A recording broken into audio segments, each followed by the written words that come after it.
ಈ ಹೆಜ್ಜೇನು ದಾಳಿ ಬಗ್ಗೆ ನೀವೆಲ್ಲ ಗಮನಿಸಿರಬಹುದು. ಬದುಕುಳಿಯೋದೇ ಕಷ್ಟ, ಅಂಥದ್ದೇ ಒಂದು ಪ್ರಕರಣ ಇದು. ಹೆಜ್ಜೇನು ದಾಳಿಗೆ ಮಗ ಸಾವನ್ನಪ್ಪಿದ್ರೆ ತಂದೆಯ ಸ್ಥಿತಿ ಗಂಭೀರವಾಗಿದೆ. ಹೆಜ್ಜೇನು ದಾಳಿಗೆ ಮಗ ಸಾವನ್ನಪ್ಪಿದ್ರೆ ತಂದೆ ಸ್ಥಿತಿ ಗಂಭೀರವಾಗಿದೆ. ಹಾಸನದ ಬಾಣನಕೆರೆ ಗ್ರಾಮದಲ್ಲಿ ನಡೆದಿರೋ ಘಟನೆ. ತಂದೆ ಜೊತೆ ಜಮೀನಿಗೆ ತೆರಳಿದಾಗ ಹೆಜ್ಜೇನು ದಾಳಿ ಮಾಡಿದ. ಹೆಜ್ಜೇನು ದಾಳಿಯಿಂದ ಯುವಕ ಚರಣ್, 30 ವರ್ಷದ ಯುವಕ ಚರಣ್ ಸಾವನ್ನಪ್ಪಿದ್ದಾನೆ. ಚರಣ್ ತಂದೆ ಕುಮಾರ್ ಸ್ಥಿತಿ ಗಂಭೀರವಾಗಿದೆ. ಆಸ್ಪತ್ರೆಯಲ್ಲಿ ಚರಣ್ ತಂದೆ ಕುಮಾರ್ ಚಿಕಿತ್ಸೆಯನ್ನು ಪಡ್ಕೊಳ್ತಾ ಇದ್ದಾರೆ.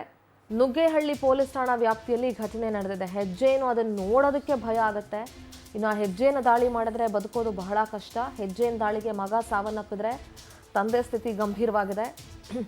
ಹಾಸನದ ಬಾಣನಕೆರೆ ಗ್ರಾಮದಲ್ಲಿ ನಡೆದಿರೋ ಘಟನೆ ಇದು. 30 ವರ್ಷದ ಚರಣ್ ಸಾವನ್ನಪ್ಪಿದ್ರೆ ಅವರ ತಂದೆ ಕುಮಾರ್ ಸ್ಥಿತಿ ಗಂಭೀರವಾಗಿದೆ.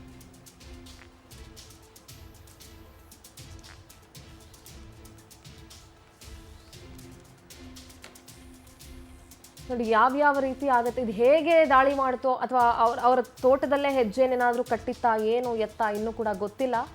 ಆದರೆ ಅವರ ತಂದೆ ಜಮೀನಿಗೆ, ಹೌದು ಅವ್ರದೇ ಜಮೀನು ಇರಬಹುದು, ಅವ್ರದೇ ಜಮೀನಿಗೆ ಹೋದಾಗ ಅಲ್ಲಿ ಹೆಜ್ಜೆಯನ್ನು ದಾಳಿ ಮಾಡಿರೋದ್ರಿಂದ 30 ವರ್ಷದ ಚರಣ್ ಮೃತಪಟ್ಟಿದ್ದಾರೆ.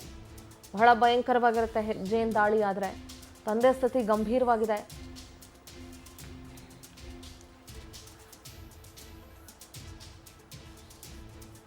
ಹಾಸನದ ಬಾಣನಕೆರೆಯಲ್ಲಿ ನಡೆದಿರುವಂತಹ ಘಟನೆ ಇದು.